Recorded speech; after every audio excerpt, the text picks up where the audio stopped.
Bonsoir à tous, on se retrouve pour la conférence de presse de Rafinha, le MVP de cette finale gagnée contre le Real Madrid en Supercoupe d'Espagne. On commence tout de suite avec la première question qui a été posée à notre Brésilien. On lui dit: est-ce que tu penses que tu es dans ton meilleur moment de la saison? Rafinha répond: non, je ne dirais pas que je suis dans mon meilleur moment.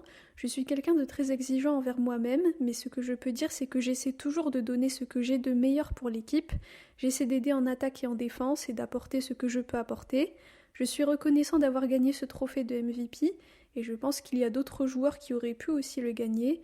Mais comme je l'ai dit, le plus important, c'est de donner mon meilleur pour l'équipe et de toujours continuer comme ça. Ensuite, on lui dit concernant les émotions qu'on a vues lors des célébrations et aussi le fait que ce soit Ronald qui ait soulevé le trophée le jour de son retour, comment avez-vous vécu tout cela collectivement en tant que groupe? Rafinha répond: Ronald est un joueur important pour l'équipe, on va toujours le soutenir. Il a eu un moment difficile sur le plan personnel et c'est normal parce qu'il y a beaucoup d'exigences quand tu portes ce maillot. Moi aussi j'ai déjà eu des moments très difficiles ici pendant mes 2 premières saisons. Le fait que Ronald ait été celui qui soulève le trophée, c'est un peu une manière de démontrer tout l'amour et l'affection qu'on a pour lui et une manière de lui montrer qu'on compte sur lui et on lui fait confiance. Ensuite, on lui dit: avec tous les efforts que tu fais, quelle est la responsabilité de Hansi dans le fait que tu sois au top niveau? Rafinha répond: je dis toujours que c'est lui la personne qui a tout changé pour moi. Quand il est arrivé, j'avais déjà un pied dehors. Ça a été très important quand il est arrivé et qu'il m'a parlé. Il m'a dit qu'il comptait sur moi et qu'il me faisait confiance, que je serais un joueur important pour l'équipe. Et c'est ce dont un joueur a besoin. Tu as besoin de savoir que ton entraîneur croit en toi pour bien faire ton travail. Il m'a donné la confiance qu'il me fallait à ce moment-là et j'ai pu travailler avec l'esprit tranquille et j'ai pu faire ce que j'aime le plus, c'est-à-dire me donner à fond pour l'équipe. Et au final, quand tu travailles bien, les choses se passent bien. Ensuite, on lui dit: est-ce que la défense en bloc bas du Real t'a surpris? Ils sont restés derrière, peut-être à cause de la pression ou parce qu'ils n'avaient pas d'autre solution pour résister au Barça? Rafinha répond: généralement, vu notre style de jeu, les adversaires restent derrière avec une ligne basse. Mais tout dépend de notre entame de match. Si on est agressif dès le début, c'est normal, parce que comme on a beaucoup de possession aussi et de qualité individuelle dans l'équipe, l'adversaire défend bas. Ça ne m'a pas tellement surpris. Personnellement, je m'y attendais. Et enfin, la dernière question, on lui dit: quel a été le message du coach à la mi-temps après que le Real soit revenu au score 2 fois, et à quel point ça a été important d'être fort mentalement et avoir une bonne mentalité pour gagner ce titre et pour l'avenir aussi. Rafinha répond: je pense qu'on a une très bonne mentalité dans le vestiaire. Comme je le dis toujours, quand on porte ce maillot, on doit toujours avoir comme objectif principal de gagner des titres. Et comme il y a beaucoup de joueurs jeunes en début de carrière, pour eux, grandir avec cette mentalité, ça rend les choses beaucoup plus faciles que juste se dire on porte ce maillot mais sans la mentalité gagnante. Le plus important, c'est de vouloir tout gagner et je pense que nous, dans le vestiaire, on a cette mentalité.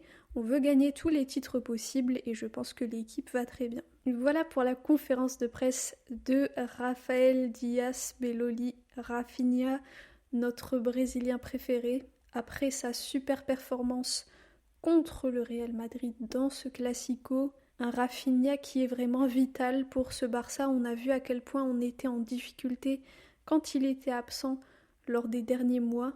Donc c'est vraiment un bonheur de l'avoir sur le terrain et de l'avoir dans l'équipe. C'est vraiment un vrai leader, un bosseur, un joueur incroyable.